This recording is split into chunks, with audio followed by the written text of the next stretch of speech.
So I want to make something very, very clear to you. There is no such thing as get rich quick. There's no such thing as get rich easy, but there is such a thing as get rich quicker and get rich easier. So whatever you do in life, you're not just gonna magically snap your fingers and all of a sudden make money, but there are definitely ways that you can make your life a lot easier because their quote unquote laziness leads them to evaluate all the opportunities and choose the opportunity that has the best ROI, the best vehicle to get them to their destination. So in today's video, I have a very simple promise for you. I'm gonna show you the laziest way. And by the way, don't ever let anyone shame you for looking for the laziest way. A lot of times the laziest translates into the smartest. So I'm gonna show you the laziest way to make money this year. And we're gonna do that by evaluating all the different business models out there and get to the bottom of really what makes the most sense for you at your career stage. All right, so listen, as a 9-figure entrepreneur, I've been asked this question over and over. And a lot of people, I come from a very unique perspective because I own multiple software companies. I own multiple physical product brands, for example, like my eyewear business. I got my start doing service businesses. I've been one of the most successful people in digital products probably ever. And at least at this current time, I'm the #1 digital product expert in the world. And as I said, going back to my software companies, one of the companies that I own is a company that helps people with digital products. And at the time of recording this, at least people make about $100 million a month on my platform. So I'm in this very interesting position where, I've had service businesses, I have some bootstrapped software companies, I have some VC funded software companies, I have physical product brands, I have consumable brands. Like my investment in my empire is so far reaching. So I'm not really married or obsessed over any one model. They can all work. I'm just trying to be honest with you guys and show you which one is really the laziest one, aka the smartest path. So that way you're not working 60, 70 hours a week on this thing that may or may not work. So that's why in today's video, we're going to answer a very simple question. How can you make the most amount of money with the least amount of effort? You see, in 2025, there's this whole stigma, there's this whole grind culture where anyone asking this question should be shunned for wanting to make money with minimal effort. And as someone who has taught thousands and thousands and thousands of aspiring entrepreneurs how to make money online, to be honest, at this point, it might even be millions. I want to tell you something very important. Asking what is the laziest, which to me really just means the smartest, the highest ROI way in terms of how much you put in versus how much you get out. Like as an investor, for example, I'm always looking at deals and I'm going, how can I make the highest return, have the largest delta from what I put in compared to what I get out? Why should business be any different, or side hustles or online businesses be any different? Like it's a very valid question to ask, and you should not be shamed for wanting to be a bajillionaire and work your face off for 30 years and sleep on a mattress. It's like, no, your business can work for you, and you can build a lazy business that works for you rather than you being a slave to business. So this is a very valid question, and don't let anyone, the whole hustle culture thing, like try to shame you for asking this question. And listen, I'm sure you've seen this and I'm sure you're sick of it. How many videos have you seen on YouTube telling you the reason that you're not a millionaire is because you're just simply not working hard enough? Okay, cool. So using that same logic, is that the reason why nurses, teachers, and construction workers aren't millionaires because they just don't work hard enough? Of course not. We know that's ridiculous. Those are some of the hardest working professionals out there. You see, hard work is just one component of becoming rich, and the richest people on earth,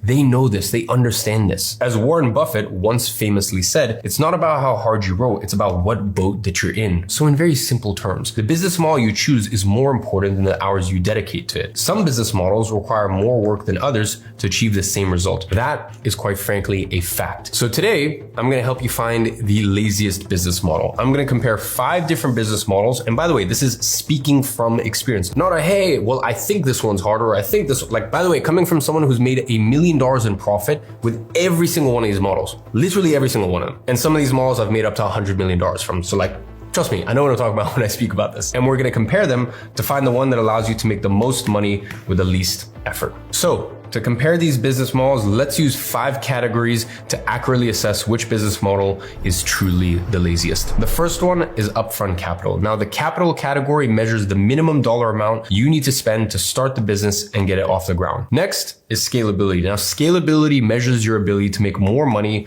without doing additional work. Next, we look at fulfillment. Now, fulfillment measures how challenging it is to deliver whatever it is that you're selling. Next, we look at risk. Now, different business models have various levels of risk. Risk is usually linked to time and capital. And by the way, I am not a fan at all of risk when it comes to starting a business. Now, later on in your life, you can take big bets. A lot of times when I start companies or, even my existing businesses, the other day we sent a $500,000 wire for our next batch of product for the eyewear company. Or for example, when I started Big Day, my consumable brand, we put almost $1 million into stock just from the get-go. And as time goes on, you can put more risks into these businesses. These days, I'm taking very, very big risks in terms of my capital, in terms of how much money I'm investing in business. businesses. That's really what I've been doing the majority of last year in my free time, is just buying up a lot of companies. And usually each month I reveal one of those. I'm sure some of you guys saw I took a major stake in a company called WALP as a co-owner, whether it be that or another one of my companies, Lira, that I invested in last year. I'm currently a shareholder in that company. We just got accepted into Y Combinator. And in a few months, when we open up our first official round, I would have made about a 15x in that company. So all of these are great, but they're risks. They're big money risks. A lot of times these risks cannot work out. So me in my career stage, if I write the checks that I do and things don't work out, if I invest money into this company or that company, it's okay because I have the risk tolerance and I'm farther into my career. Whereas when I first started, I'm really not a big fan of risk until you've had many, many years under your belt as an entrepreneur. Next is difficulty. Now, difficulty measures how hard it is to understand the business model and how much trial and error is involved in building a successful business. So, to truly find the laziest business model, we really need to start by finding the business model that meets these following criteria. Upfront capital is low, scalability is high, fulfillment is easy, risk is low, and difficulty is easy. If we can get one that has all of these, well then, amazing, we are in business. Now listen, I know there are thousands of entrepreneurs out there telling you how easy it is to make money with the model that they use. As I mentioned to you before, there's one very key difference between them and me. The reason that these people tell you that their business model is the easiest is because that is the model that they succeeded in. I have succeeded in all of these models, either previously or currently still in this moment. So that is why you truly came to the right place with this video, because I have a full 360 view of all of them, and I truly understand which business models you can make the most amount of money with the least effort. So as I said, today I'm going to share behind the scenes of some of the most popular online business models. As I mentioned, no one is more qualified to share this on YouTube because I've succeeded with all these, whether that be consumable brands, software, digital products, agency services, once again, physical products. And with most of these businesses, I have multiple companies within those product categories. So let's start with one of the most common online business models. Dropshipping. I mean, dropshipping seems pretty easy, right? You just find a product that people like, you find a supplier from a country like China, you list the product on your website, and the sales start rolling in. Voila, surely. And the best part is that all of the fulfillment is taken care of by your supplier. Well, my friend, I wish it was this easy, but unfortunately, it's not. So let's see how dropshipping stacks up in our 5 categories, starting with upfront capital. You see, one of the most expensive parts when it comes to starting a dropshipping business is finding a winning product, or at least a legal one. Anyways, that usually requires weeks, if not months, of running paid ads just to see whether you have found a product that actually sells. Then when it comes to scalability, I mean, to be honest, it really depends. Traditional dropshipping isn't scalable at all. Dropshippers continue to test products, always closing old stores that are dying and building new stores for the next fad or the next product that they find that's a winner, but then fades over time. So if you're building real, actual brands, like I do with my e-commerce products, then yeah, sure, it can be very scalable. But then again, I say that, and there's issues all the time. Even just yesterday, listen, it wasn't a massive order. It was only about 1,000 units. So those 1,000 units of one of our SKUs at the eyewear company, whatever, that's 125 grand worth of sales or stock. So it's a very small part of our order. But anyways, in the production, there was some discoloration. For us, that's not acceptable. We're never going to sell that to our customers. So there we go. Now I'm set back 2 to 3 months on that specific SKU. So it is scalable, but you can, anytime you're making anything tangible, there can be a lot of issues involved. But anyways, back to the point. If we're doing it like this and, building a real brand and all that stuff, that doesn't fall under traditional dropshipping anymore. These businesses are highly complex with multiple parties being involved along the supply chain. So building a real brand compared to dropshipping, those are 2 very different things. Now, when it comes to fulfillment, yes, majority of it is done for you for the most part, but there are aspects of the fulfillment process that is out of your control. Aspects like shipping delays, suppliers not having stock, and refunds. The lack of control when it comes to fulfillment can make this a very stressful business because, maybe you have the demand, but unfortunately, a lot of times there can be fulfillment issues. So moderate, I don't mean as in like it's a lot of difficulty to fulfill. It's just that there's a lot of things that could go wrong in the process. Now let's talk about risk. You see, the upfront investment needed for testing products, fluctuating market trends, and a lack of control during fulfillment means that dropshipping is a high-risk business model. I mean, even just a few days ago, I woke up to the glorious news about Trump's new tariffs, and that makes dropshipping that much more tricky. And listen, for me as an e-commerce brand owner, that affects me personally as well. Now I'm going to be fine. I'm going to be good. As I said, I have an actual brand. So there's a lot more control we have, and there's a lot more options and ways to take things. But with dropshipping, unfortunately things have gotten that much harder. Now going back to risk, I have seen so many beginners burn through money when they don't have the right training, and I've seen established stores die out due to market trends. Now when it comes to difficulty, I would say this model is incredibly difficult, okay? Being truly successful with dropshipping in 2025 is very difficult. And by the way, it just seems to be getting harder and harder and harder. The amount of trial and error when testing products coupled with the levels of competition in the market means the learning curve is steep. It can take months, half a year to even become profitable. So let's summarize dropshipping. Upfront capital, 2,000 to 5,000. Scalability is moderate. Fulfillment is moderate. Risk is high and difficulty is hard. So listen, despite popular belief and all the stuff that you've been sold, dropshipping takes a lot of effort and high risk tolerance to be successful. So let's talk about the first model that I used to make money online. Social media marketing agency. A social media marketing agency is a service-based business where you offer specific marketing services to businesses in exchange for a fee. Now, these services include services like paid traffic, SEO, web development, social media management, as well as lead generation. I have openly said many times that SMMA is one of the best business models for beginners, but let's see how it performs in the 5 categories. So let's talk about upfront capital because this is really where SMMA excels. SMMA is a sweat equity model. It doesn't require thousands of dollars in software or paid ads to keep upfront costs low. All you need to get started is a laptop, Wi-Fi, and some basic software. It's very cheap to start. Now, one thing that SMMAs aren't particularly good at is scalability. Agencies can be scaled, but it comes at a cost. Because it's a service-based business, every additional client adds more work and more complexity. And there becomes a point where agencies become so complex that simply the extra juice just isn't worth the squeeze. And that's why for so many years, I kept telling people, agency is a great business model to get to 10K a month. If you go look at my YouTube channel, I wasn't telling people you're gonna make 100K a month, any huge numbers. I just said, listen, if you want to have a great lifestyle business to make 5K, 10K, 15, even upwards of 20K a month,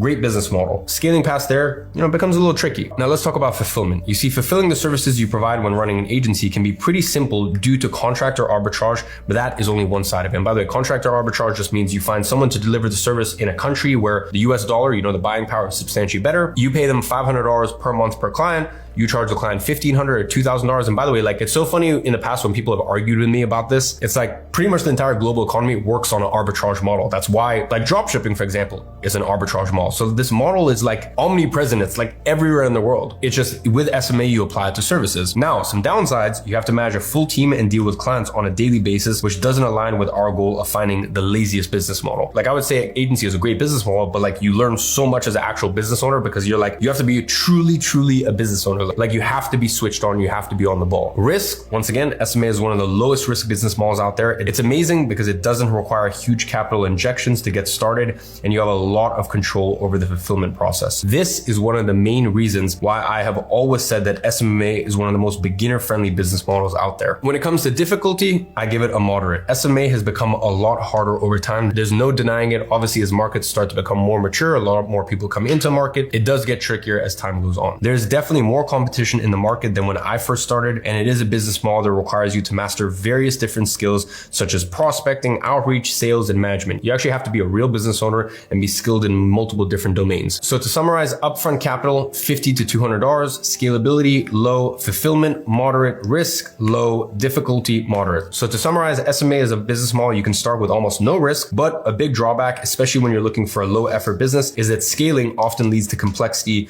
and increased workload. So let's talk about a big one. You see, a lot of new business owners want to start by creating the next big app. So let's break that down. Software. You see, some of the most famous entrepreneurs have made millions, even billions of dollars in software. And this leads aspiring entrepreneurs to believe that software is the best business model to get rich. And listen, I can tell you from experience that software is one of the most difficult business models to succeed in. I've built my own software company, Flowzy, from scratch, and I've also invested in various others. Using my experience, let me use the 5 categories and show you why software is not for those who want to build a business with minimal effort. So let's talk about upfront capital. You can look at minimum $250,000 to build a solid software company. If you're trying to build a software company that will make you rich, you either need a lot of your own capital to invest, or you need hundreds of thousands, if not millions, in funding. By the way, even if you already know how to code, you're going to need a team, and software developers are not cheap. On top of this, you will need an extensive marketing budget to get the business off the ground. Now, I will say scalability is very high, and the reason that software has created so many billionaires is because it is highly scalable. Once you have your product, it is just about getting more and more users. That being said, there are complexities that arise as you scale. Your team is going to have to grow in departments such as developers, customer support, as well as client success. Fulfillment is very difficult. Building a software will take months, if not years of hard work. And even after the product is built, software demands ongoing development of new features as well as ongoing bug fixes. Now, when it comes to risk, this is a real drawback to software. Very high risk. Software is one of the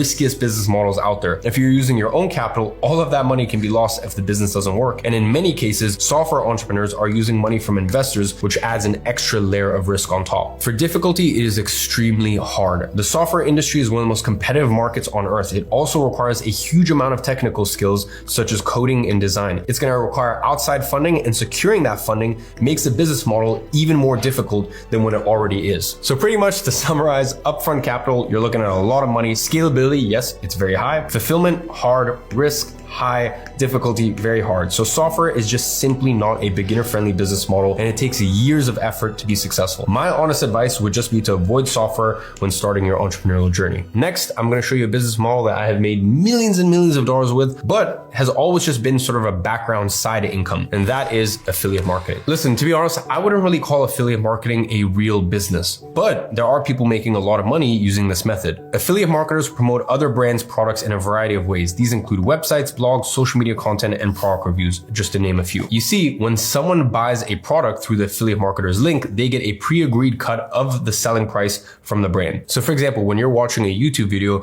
and the creator ends the video with buy/sign up using the link in the description, when they say stuff like that, that is an affiliate link and they get a kickback from every sale. Now, let me make something very clear. I have never used my social media platforms for affiliate marketing, but some of my previous agency programs had affiliate links for different softwares that my clients needed. Okay, so these people needed these softwares regardless. So if I'm going to promote these softwares, I might as well drop in my affiliate link. And this was a win on both sides because I was able to make passive income from affiliates, but I was also able to get favorable terms for my clients and users for software that they needed regardless. Now, being fully transparent, I don't really use affiliate marketing anymore because I now have the resources to build custom softwares for my users. So rather than recommending softwares, I either just create my own or I just invest and buy into existing software businesses. So that way I can control them and I can tweak them as I like. That being said, is it a method that you can use to make money with minimal effort is a real question. Well, let's take a look. Upfront capital, probably $100 to $200. I mean, affiliate marketing requires minimal upfront investment to get started. A majority of your capital will be spent on content tools like editing software and maybe some AI tools to make the process easier. Scalability here is moderate. Affiliate marketers can promote as many products as they like. There's an endless amount of affiliate programs out there. So the scalability constraints really comes into play when it comes to actual content. It is impossible to promote hundreds of products in one piece of content,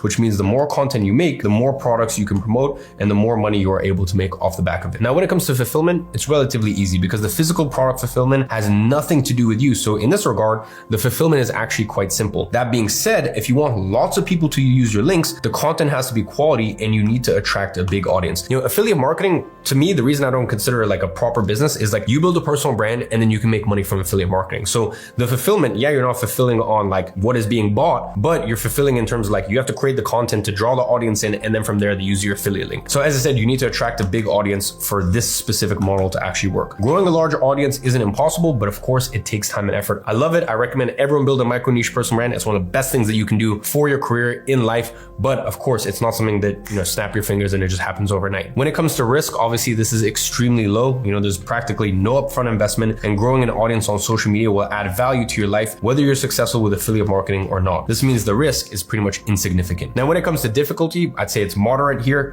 Actually finding affiliate links and the lack of product fulfillment makes affiliate marketing an easy method to make money with. But the aspect that increases the difficulty from easy to moderate is the fact that you need to grow an audience, and this can take months of mastering content creation. So that's what takes it from super easy business model to moderately difficult. So just to summarize here, upfront capital, you're looking at $100 to $200. Scalability, moderate. Fulfillment, moderate. Risk is low. Difficulty is moderate. Affiliate marketing is a cheap, low risk method to make money online. The biggest barrier for most beginners is really the time that it takes to grow an audience large enough to make a sustainable income with affiliate marketing. Now, at this point, I have broken down 4 of the most common ways to make money online: dropshipping, SMA, software, affiliate marketing. Now, as I've shown you, some are easier than others, lazier than others, but it's unlikely that you're going to be able to make a substantial amount of money with minimal effort with really any of these methods. So just remember, I have successfully made money with literally all of these models. And now I'm going to reveal what I believe is truly the laziest business model out there for you to get started with. My friend, let me introduce you to digital products 2.0. You see, a digital product is a way of packaging information in a way that solves a particular problem for the buyer, most commonly known as courses or programs. Now, as many of you guys know, I've done this pretty much more successfully than almost anyone else out there, coming right up to almost $100 million in earnings in the last 5 years with this model. Now, I created my first official digital product in 2018, and since then, I've made millions from selling digital products. But I want to be very honest with you. You see, when I first started with digital products, it wasn't easy to just create the most basic of digital products. It took me months, and as the quality went up, so did the cost. By the way, I'm not talking about just a few $1,000s. Products like Agency Navigator and Agency Accelerator had external coaches and completely custom platforms, not to mention the size of the team I hired to help me build out the programs as well as do the service delivery. These products, I'm not joking, cost me millions of dollars to produce. Now you very fairly might be thinking, well, if digital products are so complex and expensive to create, why am I even mentioning digital products in a video that's all about making money with minimal effort? Well, I will tell you why. It is 2025 and times have changed. You see, I got started with digital products in 2018, but that was digital product 1.0 era. Right now it's 2025 and we're living in digital product 2.0 era. You see, in the past, digital products had one of the highest barrier of entrance because you needed extraordinary expertise, months of research, high-level copywriting skills, as well as expensive custom platforms. Now, there have been two technological advancements that have eliminated the need for everything I just mentioned, and those are artificial intelligence, as well as product hosting platforms. You see, every product that I've built over the last 7 years took me months to build out. The team and I needed to research the topics, synthesize the information, script videos using the synthesized information, and only then could I sit down and actually record the program. Whereas with AI, this takes a fraction of the time. AI is able to research a topic, synthesize the knowledge, and script the content that needs to be recorded in minutes. Let that sink in. Truly, let that sink in. What took my team months takes minutes with AI. Now, by the way, I know you're hearing this and thinking, no, this is too hard to believe. I can't imagine something like this. Well, the crazy thing is that my team of developers and I have already built a tool that does exactly this. And we've only let in a small group of people earlier this year to actually use it because it's so ridiculously powerful. But I can tell you for a fact, it works and it has pretty much eliminated 95% of the workload in these people's businesses. It basically helps you do 100 business plans at once. And from there, it helps you find profitable product topics. So it'll actually help you find the best markets to get into. And then from there, it synthesizes knowledge from experts. And then from there, it creates program outlines and scripts the lessons. Literally, the only task you have is to record yourself reading the scripts. That's it. You don't even need to show your face because the recording is done on Loom. All you're gonna do is speak over the documents that are on the screen. That's it. And by the way, Synthesize AI doesn't just find your topic, it creates the program outline for you as well as the entire script for you. It even creates supporting PDF resources and tools for your program to make sure the product is as valuable as possible for your clients. So as you can see, AI has truly changed the game with regards to building the product. But what about hosting and selling it? You see, in 2025, there are platforms that will not only host digital products, but will also boost sales through their built-in marketplaces. This leads to the barrier to entry being lower than ever before. So let's take a look at an example of another industry that saw the drastic lowering of barriers to entry just a few years ago. Let's go back to the example of e-commerce. You see, there was a time where if you wanted to sell physical products online, it was practically impossible for beginners. You either needed capital to invest or you needed to be able to code to create a custom website to sell your products. Then fast forward a few years and Shopify becomes available,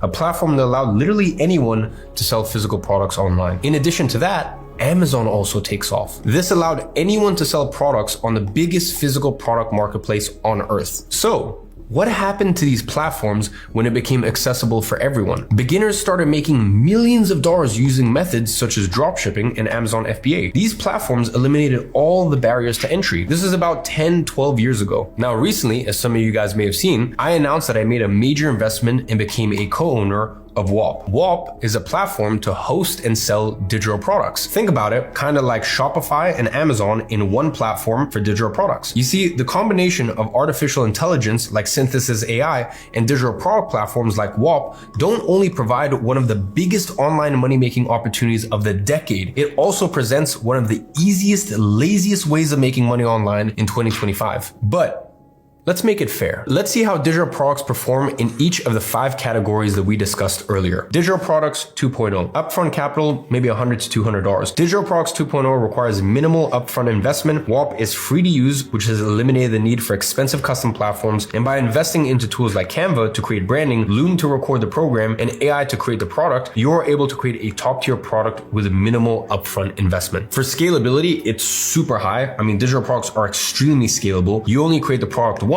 and then you can sell it thousands of times without doing any extra work. Now, when it comes to fulfillment, super easy. As we discussed earlier, building a digital product business was one of the most difficult as well as time-consuming tasks a beginner business owner could undertake. But once again, the combination of platforms such as WAP and AI tools like Synthesize has made the fulfillment process so simple. When it comes to risk, it's extremely low. The risk is insignificant for a couple of reasons. WAP is free, so you can literally launch as many digital products as you want until you find one that sells without worrying about the cost. You also don't spend months building a product anymore, which means you can build quickly and test without running the risk of wasting months of your time building a product that makes no money. Difficulty, once again, super low. I've discussed at length how easy the process of building digital products has become, but there's another reason why the difficulty level is actually extremely low. Most people don't realize this, but the industry is in its infancy, which means competition is still extremely low. Those who get in right now have the highest chance of succeeding long term. Getting into digital products 2.0 right now is like getting into drop shipping or e-commerce 10 or 12 years ago. Like 10 or 12 years ago, this would be a very different presentation. Digital products would be super difficult. I couldn't even recommend it to you guys. And e-commerce would be like the #1 home run that I would tell you guys,